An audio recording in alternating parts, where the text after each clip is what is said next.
Maharishi, do your teachings or beliefs bear any relation at all to yoga? Oh yes, of course. Essentially it is yoga. No? It is the mind which is brought to the field of being, the union of the outer aspect of life with the inner aspect which is bliss consciousness. So it is yoga, but yoga has many, many aspects to it. Mm-hmm.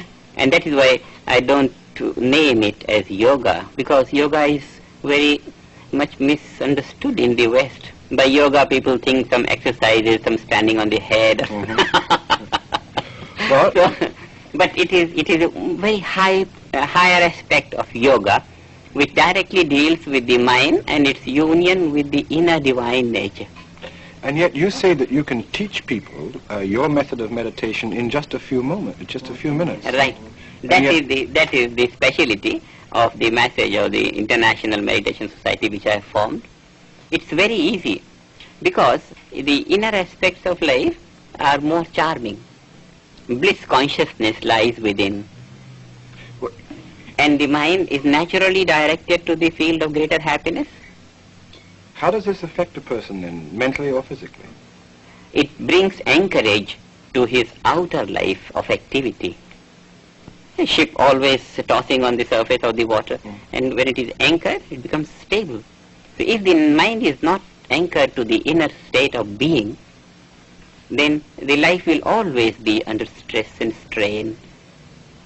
If the man working in the market is not anchored with the bank, yes. But how does one then practice this bliss consciousness, you said, a term you used? Yes. And we don't think of bliss consciousness or anything. We don't think of anything. In this meditation, what I call transcendental meditation, the mind experiences the subtle state of the thoughts and arrives at the source of thought. This source of thought is the field of being.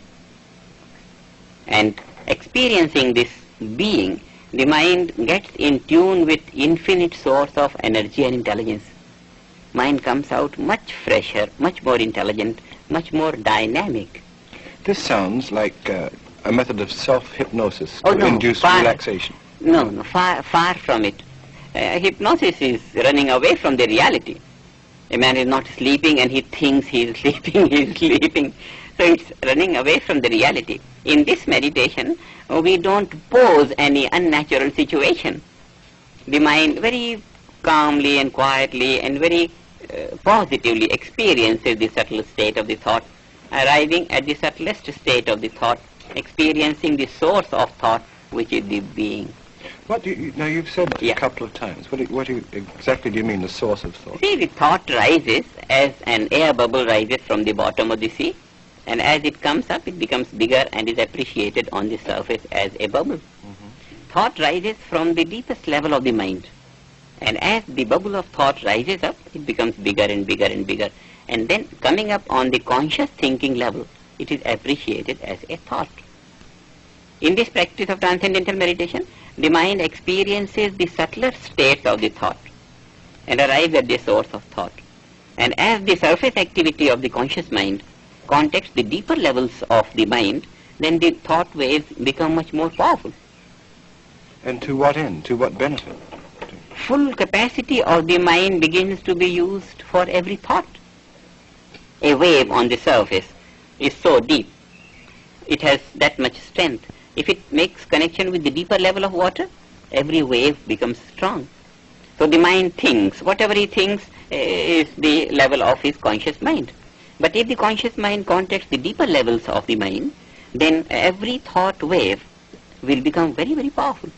And this is directly to enable a man to use his full mental potential. You know, in psychology people say these days that man uses only a small portion of his mind. Mm-hmm. Now this transcendental meditation is a way to enable a man in a very easy manner to begin to use his full mental potential. The whole personality becomes powerful. At the same time, more peaceful and happy.